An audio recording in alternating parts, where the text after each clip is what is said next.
Welcome to the Hollywood Persona Podcast. Here are your hosts, Mitch and Ant.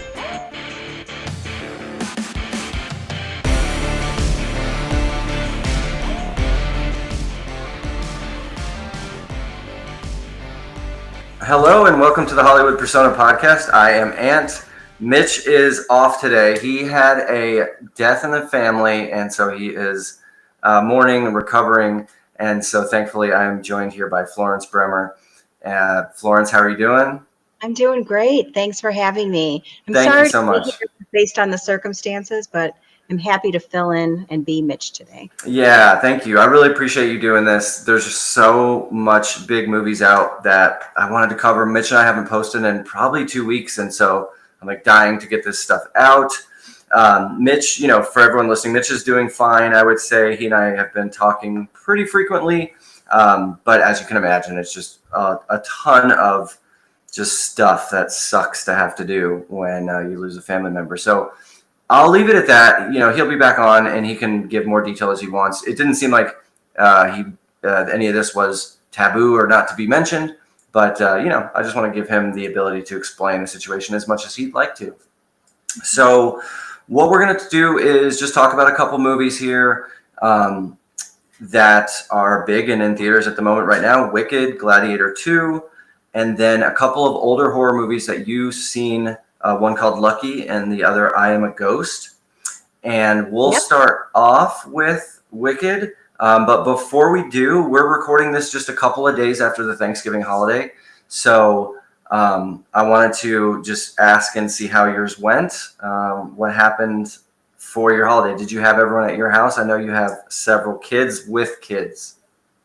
I do. I had about 17 people at my house, but not on Thanksgiving. We had to push it until Saturday because for the last about 3 weeks, and maybe this is a TMI, but there's been a pretty nasty stomach flu that went through my family, and I thought I was in the clear. And Tuesday night I woke up, I was not in the clear, and so we canceled and pushed it off and had it Saturday, and it ended up being delightful.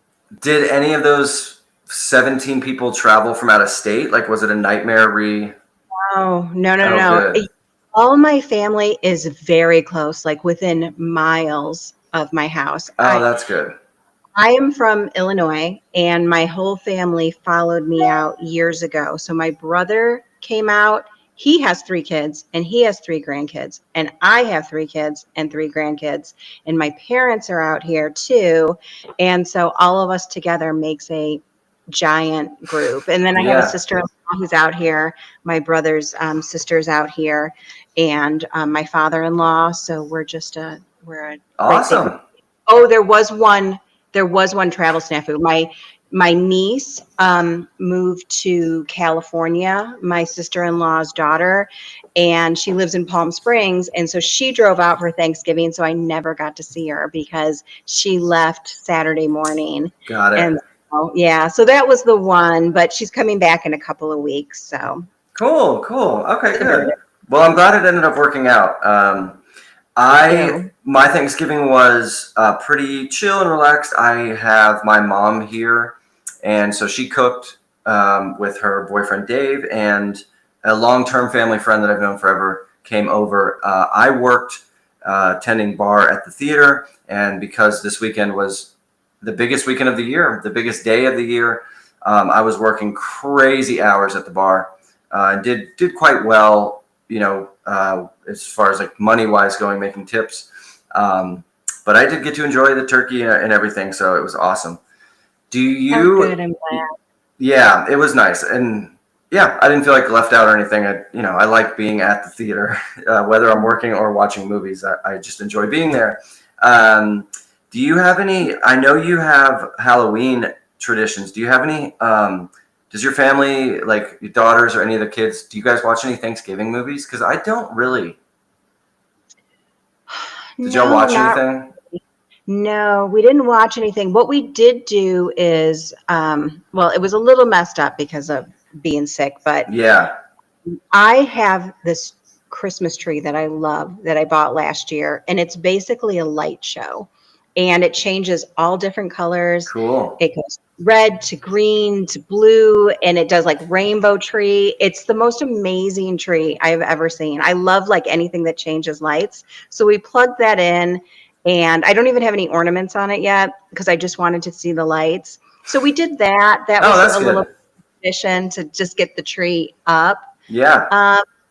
I can't think of like anything that we watch. We don't watch the parade because I think that the parade is kind of boring. We Yeah. sort of, some people bring out a Christmas movie. I did put on for my middle grandson, looks exactly like Macaulay Culkin. And so I put on Home Alone 2, Lost in New York. Yeah. And I always tease him and I always say, remember when you got lost in New York? And he's 4 and he's like, yeah, I remember. So we watched That's funny. that. Okay, all right, so that's good enough. Yeah, because it just hit me that like most holiday tradition movies is like Christmas movies, not really Thanksgiving. But I guess it kind of starts at Thanksgiving. Have you seen the movie Hot Frosty? Have you heard of it? No, my sister-in-law saw it. She said it was Okay. terrible. So I stayed Yeah, away. I've heard it's just awful, but in a like endearing way that you knew it was going in. It has Lacey Chabert, who she does all of those like Hallmark style Stuff, yeah. yes rom-coms. I have like an affection for her just because she was the voice, or she was the voice of Meg on Family Guy before Mila Kunis took over.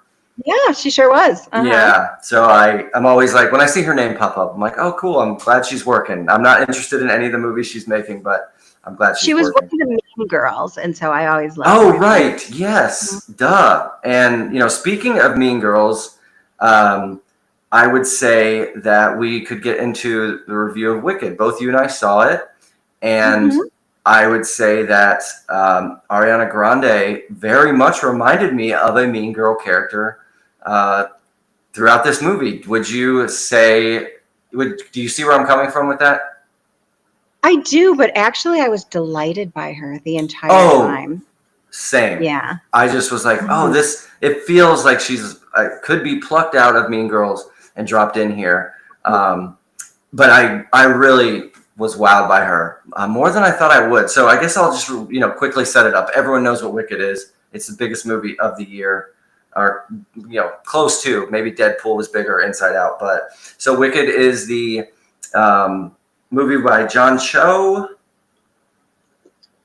I always mess his name up. He's given us In the Heights from last year or 2 years ago. Also Crazy Rich Asians, which was recent, which I enjoyed quite a bit. And it has Ariana Grande, of course, and Cynthia Erivo. And it's the prequel to, well, it's kind of, I guess, is it a prequel technically? It's of course based on the stage play that is world famous and has been for 50 years or more, or maybe about 30. Yeah, long time. Have you seen the stage play? I did. Oh. A traveling troupe came to ASU, and they will have Broadway shows, and I saw Wicked there about 10 years ago, maybe. Wow, yeah. So now that I've seen the movie, I do want to see the play because I quite enjoyed this. I didn't think I would. I would say I was talked into going to see it. It wasn't on my most anticipated list. I guess I would have gotten to it with it being so big.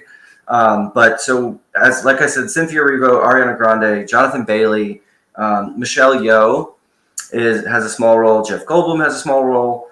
And then Bowen Yang is also here. He's a good comedian. And I love him from SNL. Yeah, me too. Whenever he pops up, he's always fun. He's kind of like the male Aquafina, maybe. That's a good analogy. Like they play. Is when he is the iceberg from the Titanic. Like, if anyone hasn't seen him be the iceberg from Titanic, listen to the rest of the show, but then afterwards, Google it, because you will just totally crack up. Oh, I'm going to look it up. I haven't seen that. And then I noticed, speaking of the play, I noticed that about halfway through the movie, we kind of really focus on two characters, and I later found out that was Idina Menzel. And And thank you. to me was a huge surprise. So I hope it's not spoiling anything for anybody because they are the original Right. From the Wicked stage show. On Broadway, right? Yes, yes. Yeah, I guess that could be technically considered a spoiler, but I don't care. I'm less spoiler averse than others, so. It's been a couple of weeks now that it's been out, or at least a week. So if anybody really wanted a surprise, they should have seen it by right now. But I didn't know that they were in that, and I was delighted to see them pop up. So I didn't know they were in it. I didn't know really who they were. I only remember Idina Menzel from that famous John Travolta clip introducing her at the Oscar, mispronouncing her name. Said some crazy name. Yes. She's but Elsa in Frozen. That's right. That's right. But you can totally tell that she was someone, the way the camera focuses on them for their number. I'm like, I nudged the person I was watching this with. I'm like, they must be somebody, or else why would they focus so much on these characters? So it was a nice thing to learn later. I choked and I was so excited. I choked and my daughter was cracking up. And I'm like, they're the original. From the original Wicked stage play. Yeah, it's kind of like they had to do that. Halloween H2O had Jamie Lee Curtis's mother in it from Psycho, right? Mm-hmm. You also have I had another one that just happened recently. This is a bad one, but Wonder Woman had Linda Carter at the end. So it's fitting. And there's, tons and tons of more examples of that. But so the story of this is basically, for those that don't know, how could you not already know by now? So this was the busiest day of the year at the theater that I work at. So 4,500 people came through the doors on just Thursday alone. And then another 4,400. And we have 14 screens, so we're not a 24 screen, but, huge numbers over the 3-day, and it's broken all kinds of records, biggest 5-day. But the story is mainly Elphaba's story, which is the Wicked Witch of the West from The Wizard of Oz. She's the Green Woman, and it's her going to a kind of, I guess, what's the name of it? They call it Skiz? Shiz? Shiz. Which is kind of, it reminded me a little bit of like Harry Potter school for wizards kind of thing. But they did it first, so Wicked did it first. Right, yeah, yep, definitely. And she's, of course, treated differently because of the color of her skin, which is, of course, a metaphor. At this school, we have talking animals. So it is kind of funny that a person's skin color is weird and different than a goat that teaches a class, but this is Fantasyland. And so it's basically kind of the Wicked Witch of the West and East's friendship and maybe dissolving of that friendship, because of course we all know in the Wizard of Oz from 1939 that they are enemies, or they are opposed to each other, right? She's the bad guy. Elphaba is. Mm-hmm. So the first moment is really where it starts, where Dorothy lands in Oz. So that's kind of the first moment of the movie. And then you go back for the origin story. And so that's why I was having a little trouble saying, is this truly a prequel or not, right? Because we see the end of The Wizard of Oz, but then we see before it. So I guess it is a prequel, but we see the ending of The Wizard of Oz, right? I don't remember for sure, but I don't think that scene exists in the play. I don't think they start with being in the Wizard of Oz, basically in the Wizard of Oz. I don't think that's how the play starts. Because with the play, like if you can picture it, it's one stage and a couple sets kind of come and go, but it's a very, very limited. And this movie was very expansive. Like you go everywhere in this movie. And the money is on the screen. I would say what I was most impressed with was the sets, the cinematography, costumes, and choreography. And I know that sounds all like stuff that's what movie critics look out for, or stuffy and pretentious. But Just an example, like the camera will pan. We're whirling through a musical number, and the camera will just go by a group of people for 2 seconds, or maybe even 1 second, and it's like fully dressed, real people, not CG. Of course, there is CGI in this movie, but people in costumes that look cool and creative, and they're all choreographed, dancing to something, and then that's it. You never see that set or those people again. So I was just like, wow, they really put effort into making this look amazing. They did. And I would tell you, I kind of went to this movie like arms crossed with a grimace on my face, because I wasn't planning on seeing this movie, because there was something about the previews that made it look awful to me.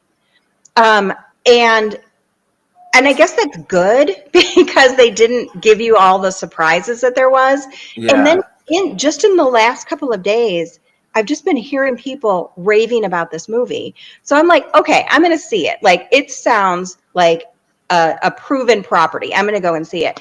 And I was delighted. And you're totally right about the dance numbers, because it's always sort of a pet peeve of mine is like when you see movies with extras, and the extras are just kind of like faceless, and they're not as, I don't know, talented, or they look out of place. Yeah. Was totally into this world. They looked right on. Their costumes were amazing. They were all part of the school. There wasn't an extra where I was ever like, oh, Right. Yeah. Like, I'll tell you the one director where I think he does horrible work with extras is Steven Spielberg.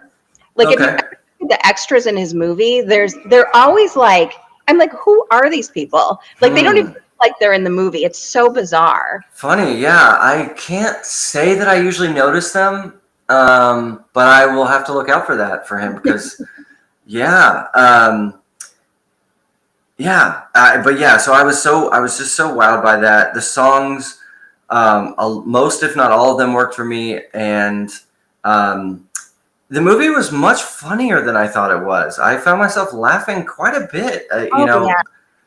Back to Ariana Grande playing Mean Girl, like her ditziness and, kind of being aloof about her privilege and the world around her not being all focused to serve her, led to lots of comedy. It was very funny.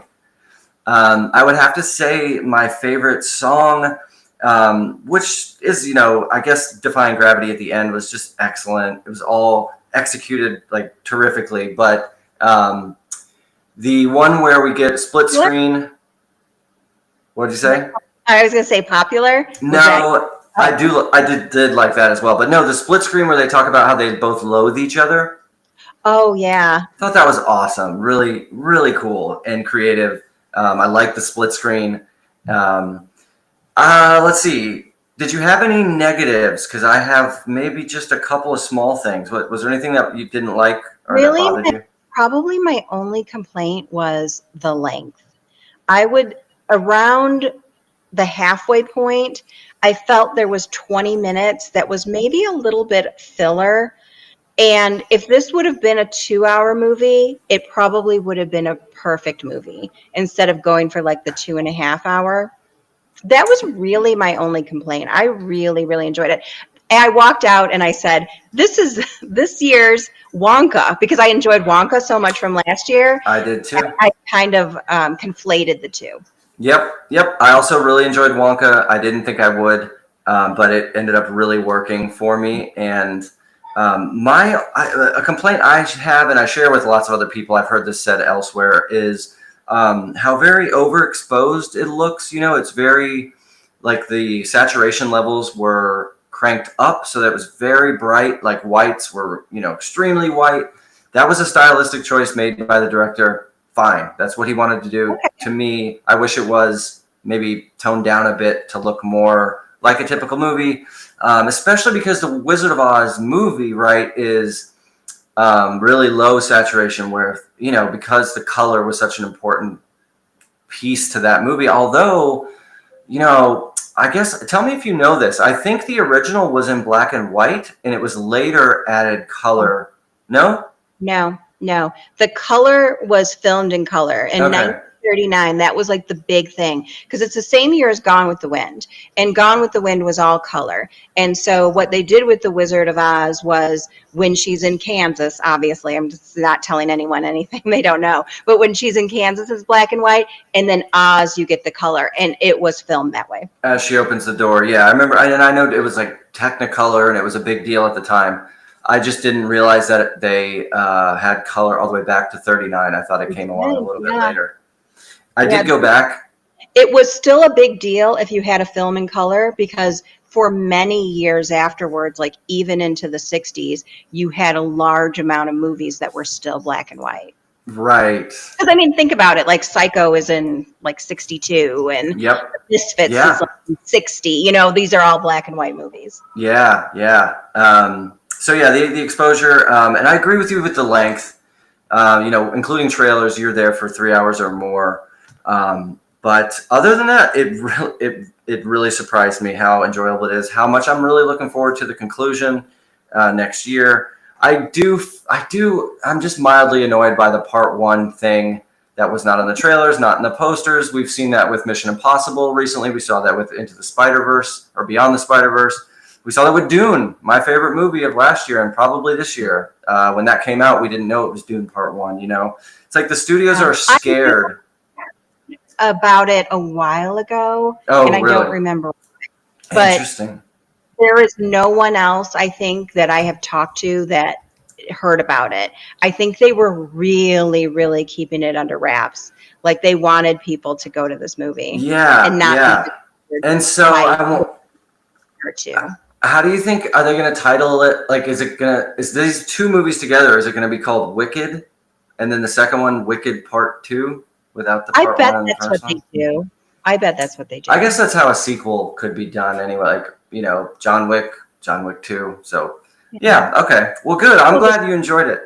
Is only about 2.5 hours. So the stage play is long as part 1. So they did add a bunch of stuff in. And it's been a while since I've seen the play, so I couldn't remember everything exactly that they added.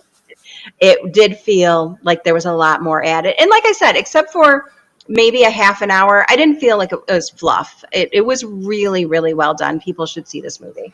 Yeah, you know, and I guess one other thing just to go through is, did any of the other characters stand out to you, say, Jeff Goldblum, Bowen Yang? I didn't recognize her sister, the girl that is in the wheelchair, Marissa Bode, I think is her name. Yeah, I didn't recognize her. I would have liked a little bit more Bowen Yang if they had more of him. I thought Jeff Goldblum was a good choice for the Wizard of Oz because he's sufficiently slimy enough for that. Yep. Peter Dinklage was the Dr. Dillamond's voice, and I thought that was a good voice. Good choice. I really like Jonathan Bailey as Prince Fiero, who's a very sexy man. I'm not familiar with him. I think he's from like Bridgerton or something. Some show I don't watch. But I thought he was really cute. You know, he was extremely well looking. Yeah. And one thing that stood out to me was while watching was what is the dynamics of this school? Because so the story starts with Elphaba going to drop off her sister, and then she also attends or starts to attend. And then that man comes in and he looks like he's like 40, but there's like kids in this class or younger people. I guess it's just part of the world. I don't think you can think too much about it. Yeah. I'm like, what? He has like gray in his beard like I do. I'm like, what? And then her sister looks like she's maybe 17 or something. So well, it's like a college. So I guess, you know, when I went to school, when I went to law school, there were people who were older who were going back to school. So maybe it's the same kind of thing. People who were older wanted to go back and learn magic. Yeah, you know, nothing wrong with that. It just the age range without it being explained was a little confusing, but that's not a big deal. Who cares? I took a text from Mitch that said answer the chat, and I don't know where that is. If you click on the right side, it should say chat. He's there. I've answered him. He's in there as the word the. All right. Could you find it? You said, where is it? It should be to the right of your face, to the very far right. You should see. Oh, I see it. Yeah, a couple icons.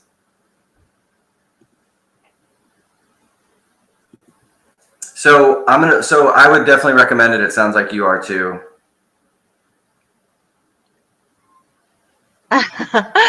Someone is being mean about me. Do you see this? Here's the chat. What the fuck is going on in here? Where's Mitch? Who is this lady? I didn't approve this. Oops.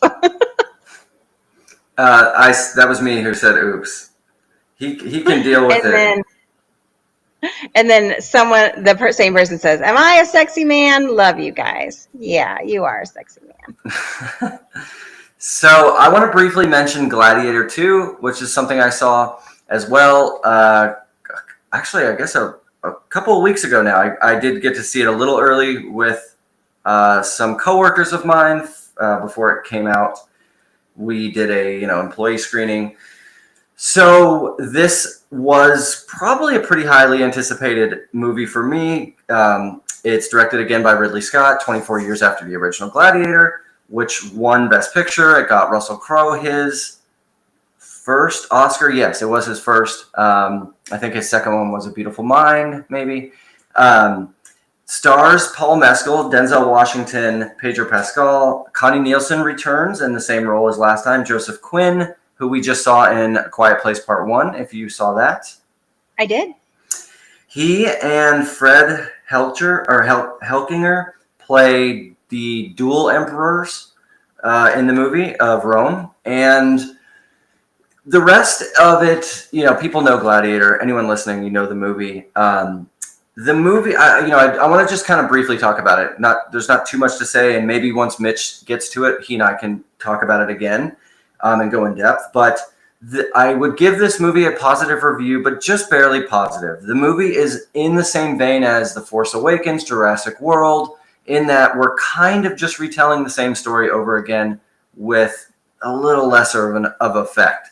I think Denzel Washington is by far the standout in this movie, the most interesting character. He is in everybody's ear, and you can tell right off the grip that he is scheming, and that there's maybe more to his character. The familial relationships between the main character, played by Paul Mescal, Lucius, I think is his name. Yeah, Lucius. They kind of are dodgy about it in the trailer, so I don't want to give it away on who and what his relation to anyone from the first movie or the current movie is, but it feels a little rushed, and I hate to say this kills me to say, but I'm afraid Paul Mescal might not have been the right pick for this, and he might not be like movie star level, like a Russell Crowe, Tom Cruise, Will Smith type guy. And the reason it hurts me so much to say this is he has been fantastic in movies like After Sun, Normal People, The Lost Daughter, Foe from earlier this year with Saoirse Ronan. Carmen was another movie he did. Have you seen any of those movies I just mentioned? I haven't, actually. So those are all movies kind of on the indie circuit. And All of Us Strangers, did you see that? Have you heard of that one? No. It was also I have heard. Yeah, it was a big awards contender last year. I heard it was very good. It is. Pretty much all those I've mentioned are good. Foe isn't as well loved, but it is kind of interesting. After Sun is fantastic and devastating. I love The Lost Daughter. It's so good. So I was so excited to hear that he was getting cast in this, and he's good. He looks amazing. He's extremely well built, but he just can't carry the screen the same way as a Russell Crowe could.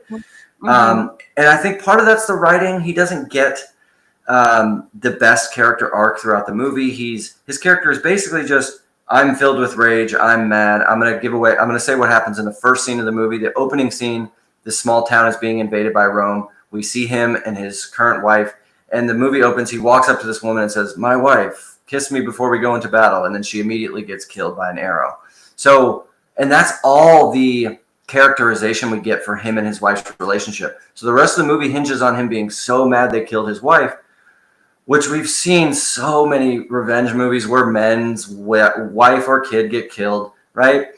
just like in the original, Russell Crowe's wife and kid get burned, and that drives him for the rest of the movie. But in the first one, we get a lot more time of Russell Crowe spent with his wife and kid. Or, in this case, they could have given us more flashback, but I don't think we ever see the wife ever again. And I think that's because we're squeezing in Denzel Washington, we're squeezing in the twins as emperors. And, then the movie's basically like, all right, we got to figure out how we get Paul Mescal as a gladiator. And that's the first. And this movie's also 2.5 hours. So, yeah, Gladiator 2 is worth seeing. I would recommend anyone who even slightly likes the original to definitely see it. But it'll probably go down in the history books as like an okay sequel. It's not a Godfather 2 compared to Godfather, But it could have been much, much worse. Could have been. It just didn't take any risks. There's really no risks here. Connie Nielsen looks incredible. She looks like she hasn't aged at all because I went back and rewatched it. So beautiful. Oh my God. I just couldn't believe it. She's like, age where she could be a grandmother. And she looks just like she did in the first movie 24 years ago. So, good on her. I'm glad she was brought back. A lot of times, let's say Top Gun Maverick. The Kelly McGinnis who was in Top Gun. Yeah, Kelly McGillis, right? McGillis, yes.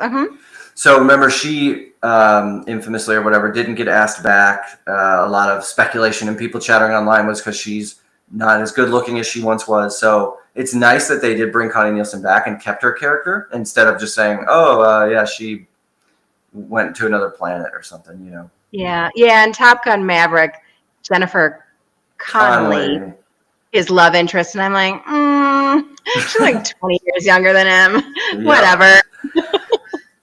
Yeah. And I'm fine with age gaps in movies for romances. Even if it's the other way around, like if it's a younger guy. I mean, we have the Nicole Kidman movie, Pretty Baby, coming out this fall. I'm totally down with any movie where an older lady is getting it on with a younger guy. I'll go see that. Yeah, me too. A lot of times they're fascinating. It's fun to see that swapped and the dynamic be a little different. We've had a few of those, and there was like a really goofy Netflix. Anne Hathaway one on yes, Prime, that's which it. Was kind of okay, and then there was another one. Oh, there was another Nicole Kidman one with Zac Efron. Yes. That was on Netflix. That movie was extremely silly, but I do like Zac Efron a lot, so I gave it a little bit of a pass. Yeah, so credit to Ridley Scott or whoever had the decision to bring her back, keep her in. She is an active character in this. She's not just like a worried wife. She has narrative importance to move the story forward. So that was good to see. The last thing I want to say is some of the CGI was pretty bad. A lot of like water effects, and after rewatching the original, it just made me, long for, be a little nostalgic for back in 2000 or 99 when they made the first movie. They didn't have the option to use all this CGI. There's a lot of CGI animals in the new one, and they look CGI. I did see it in IMAX, and I was sitting pretty close, so it was easy to tell. But yeah, overall, Gladiator 2 still a good movie. Still well acted, still worth seeing, even in a theater. It just doesn't reach the same heights as the original. It seems like kind of stupid fun, which I'm always down with. Yeah. So I want you to tell me about the movie and movies you saw that you saw recently that you want to talk about. Yeah, so I've been doing a lot of reading. When it gets where there's not a lot of sunlight, I like to curl up with a book. And so a book I read recently was called Horror Movie, and I bought it based on the cover because it looks like an old VHS tape. Sure. The book, and it's called Trembly. The book itself wasn't great, but at the end it had kind of an interesting thing. The author put some of his favorite horror movies. So I watched two of them. One was called I Am a Ghost. I'll talk about kind of both together, because since these are older movies. What year are these? I Am a Ghost is a 2014 movie, or 2012 movie. But I guess it was released in 2014. And then the second movie was Lucky. There's a few movies named Lucky. This is a horror movie from 2020. So I Am a Ghost had a $10,000 budget. Okay, I was looking at it. Yeah, it looks like it was made for. Yeah. The main actress is wearing the worst wig of all time, which always throws me. Like anything weird fashion or weird hair, like always throws me. So that was like a complaint that I had. It had a nice kind of spooky element to it, but it really ended up not being that great, honestly. It's on Tubi if anyone wants to catch up with it. Okay. It's extremely short. It's like an hour and 15 minutes. I felt like they could have ended it better, which is a complaint I have a lot about a lot of horror movies. But it was just interesting seeing like a really, really low budget movie and like what they did with it. So that was that movie. The second one was Lucky, which was 2020, which was a better movie. And it, I think it won some awards. Yeah, I was going to say, it looks like it, well, at least premiered at South by Southwest. I don't know. Yeah, I can't see just yet. I'll see if I can find it. But in it, I mean, even the poster looks better. Like it looks a little higher production quality. And this is another short movie. And I was really, really getting into it. It had this very, very interesting plot, almost sort of like of a Groundhog Day type plot, where a mysterious man who's trying to murder the main character comes every night.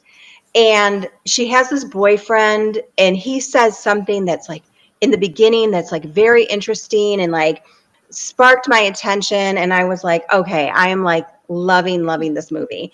And then it just sort of, I don't know, petered off. Like it really didn't have the ending that I thought it deserved.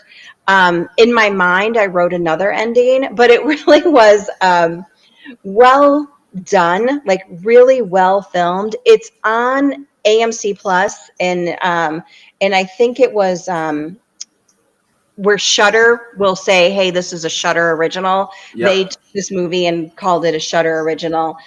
The acting is good. It has some interesting scenes, a very spooky elements to it. So I would recommend it. Like if you're just looking for like a really quick horror movie. Yeah, it's also under an hour and a half, it looks like. Yeah, it is. But don't be disappointed. Well, I mean, be disappointed by the response or by the end. I was. But I think it's still worth a watch. It has like a humongous score on Rotten Tomatoes, like 93. It is not a 3% movie. I think maybe other people will appreciate the ending. Maybe I'm just not that smart. Did you know what? It looks familiar to me. A 2022 movie that you might have seen. Did you see Watcher with Micah Monroe, the woman from It Follows? I don't think I saw that movie. I would recommend it. Yeah, if you like this type of movie, it's a very similar story. It's you know Micah Monroe, right, from It Follows? I do. Mm-hmm. Yeah, and Longlegs. Yes, and Longlegs now. Yeah. So and it gives this movie you're talking about feels similar in that this is kind of like also a suburban woman. She's with her husband on a business trip in another country, and she is being stalked and terrorized by someone else, and she's not really getting help from the people around her. Which it sounds like this is similar to the one you're talking about, right? Yeah. And then it unfolds from there. It's also an hour and a half. It's really good. So okay, I would watch it and compare because I'd be curious. Movie had me really intrigued initially with a really, really cool. I always love it when there's something where someone has a line that almost seems like a throwaway line and it just brings you into the intrigue. And that's how it started. And I didn't feel like it lived up to that feeling that I had. Like had like the tingles down my spine, which I always try to get. And then it just never came back to it. So those were two movies that I came back to and kind of discovered through this book, which I also thought how we come across movies in different ways can also be very interesting. I think that's really cool because Mitch, my normal podcast host, if longtime listeners might remember this, he last year read a book about World War II, and it had a bunch of movie recommendations in it, and he has since gone through those. So I think that's a really cool way to discover other movies, because I love this, that like I thought when you said these were older movies that these would be like 90s, early 2000s.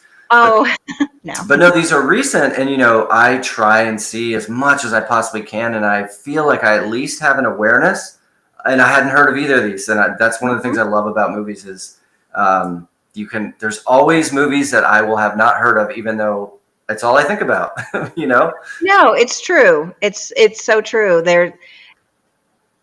There's so many movies out there. It's almost thousands and thousands number of movies. Yeah, and you think like from a critic standpoint, say Roger Ebert, those guys back in those days, like they technically could review almost every movie with a budget, but now you can't. It's impossible. And I have sympathy for like TV writers, because there's now so much good television and it's impossible to watch it all.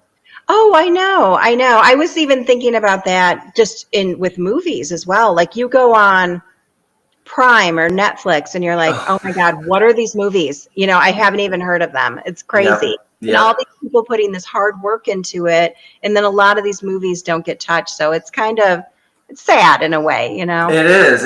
It really is. And I think, that's partially a reason that I listen to a lot of podcasts while we do a podcast like this, is so you can get recommendations from someone who saw it. And because, a lot of times if you take a chance on something, it's often terrible, or can be. So, and that's kind of the thing, like with theaters, right? If it gets to a theater, you feel like, okay, it had to cross a few barriers to get here, right? Just like if you were like Right, exactly. And, and I've been burned so many times on shitty horror movies, because I would probably go see every horror movie that is at the theater. And Same. So I saw Afraid this year, and I saw, swimming pool, haunted swimming pool. I can't even remember the name of it. Night Swim. So Night Swim. I've been burned a ton of times on movies like that. And same with, and I know Mitch will too, like, because he will definitely go peruse the streaming Shutters, Tubi, and he'll watch just some terrible. The Front Room, which you and I saw together. The more we get away from that, the worse I think about that movie was. And it's like, yeah, that's A24. It was in a theater. Still, that was just bad. Right. Yeah, that movie sucked. That's so why bad.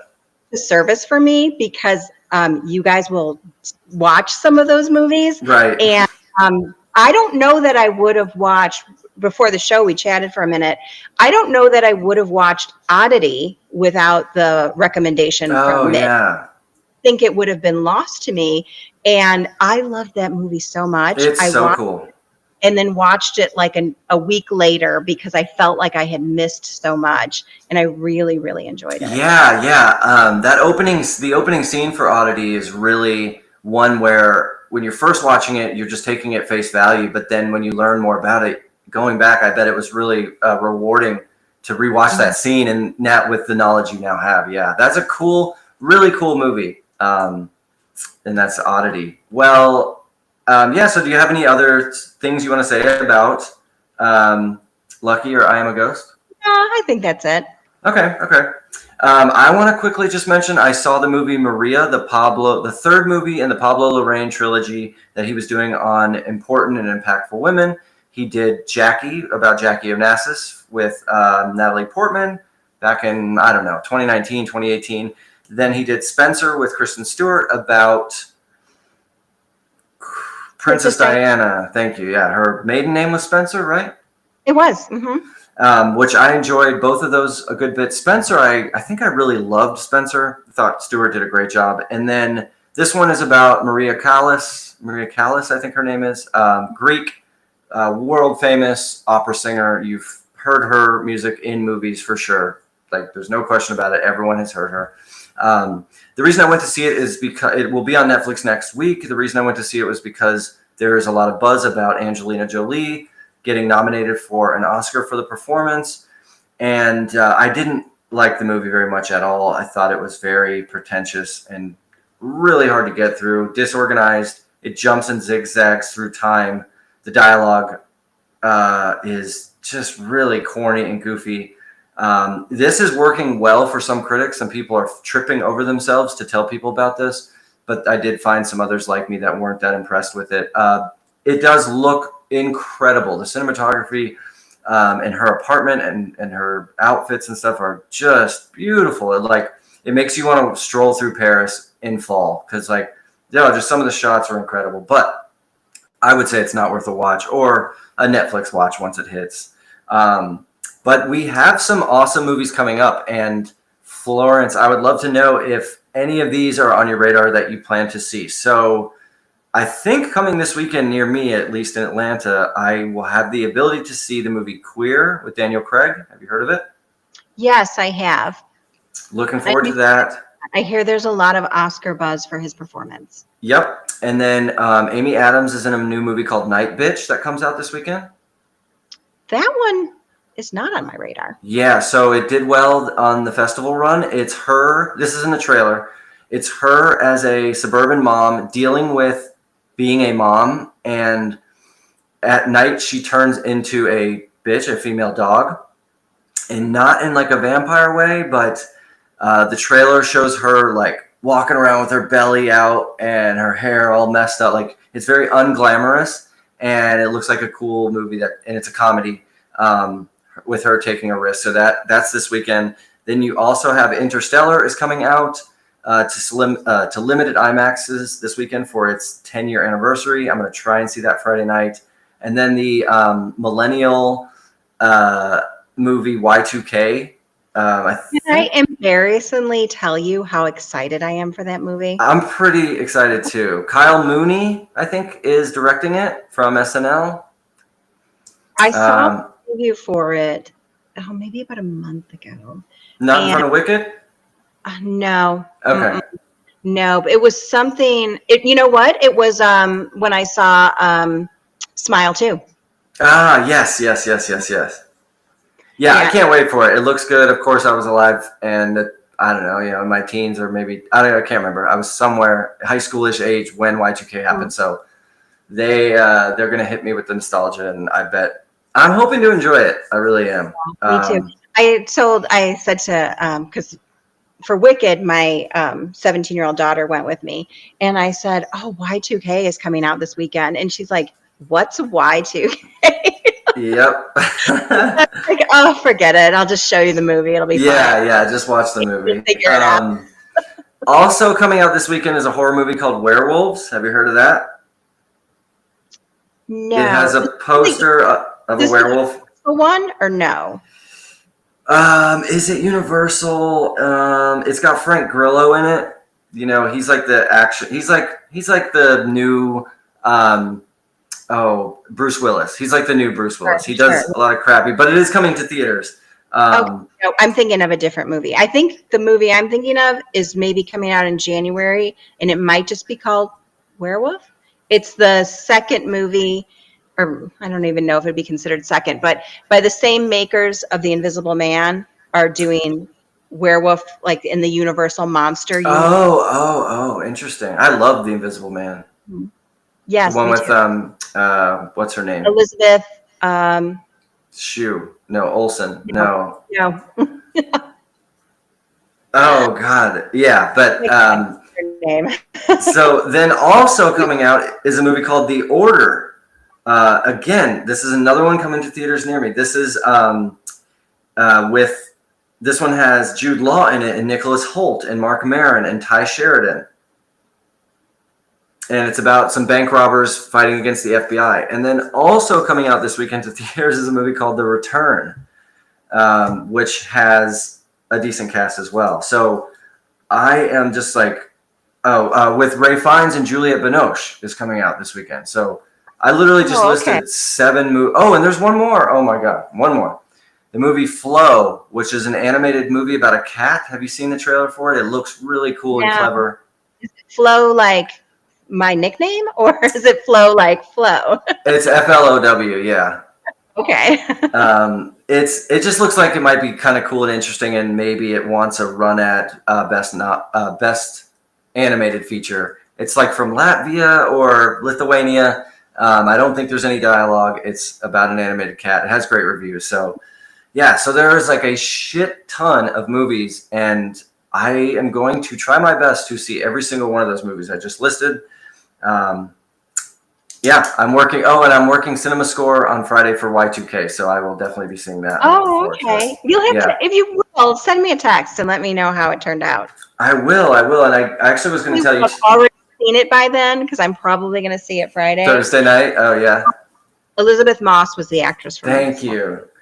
I think I told the podcast, but we changed our ballots. We eliminated the DVD question, so now it's just 4 questions: grade, age, gender, and why'd you come to see it, to kind of streamline and make it smoother. So that's a better ballot, I think. Definitely. It was well needed changes. So yeah, lots of movie stuff coming. So I guess we can. Is there any other movies that you are anticipating, or anything movie related coming up?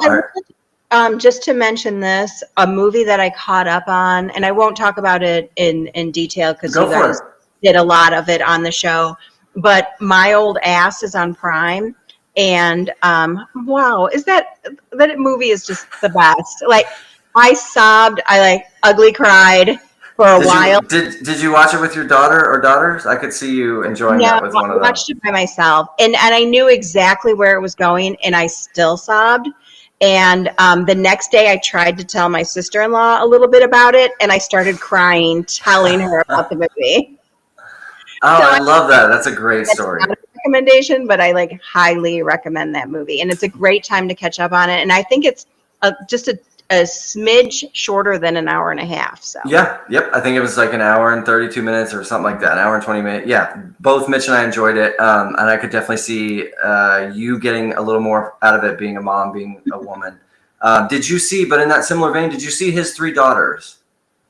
No, I haven't seen that yet. I would think you might. Yeah, I think, speaking of Elizabeth Olsen, it's also really good. That one's more of a downer, because actually, speaking of Mitch, it's a parent is getting on an age, and they come together and they're not close on a day-to-day basis, but they have to work together to figure this shit out. But yeah, just because of who you are, I think you might get something out of it. Okay. I think I asked you this off the air, but are you looking forward to Nosferatu? I'm cautiously optimistic. I'm hoping it will be a good movie. Have you seen the trailer? I have, and I'm not sure, even from the trailer. I'm not sure how I feel about it. And it's one of those things, and maybe I still have PTSD from Salem's Lot this year. But oh yeah, I heard that was bad. But so there can be vampire movies that are amazing, or they just suck. Not suck like a vampire suck, but just are terrible. And one of the best vampire movies I've seen recently was Abigail. And so that's a movie, if people haven't caught up with it, it's on Peacock. It might be one of my favorite movies of the year. Cool. I love that movie.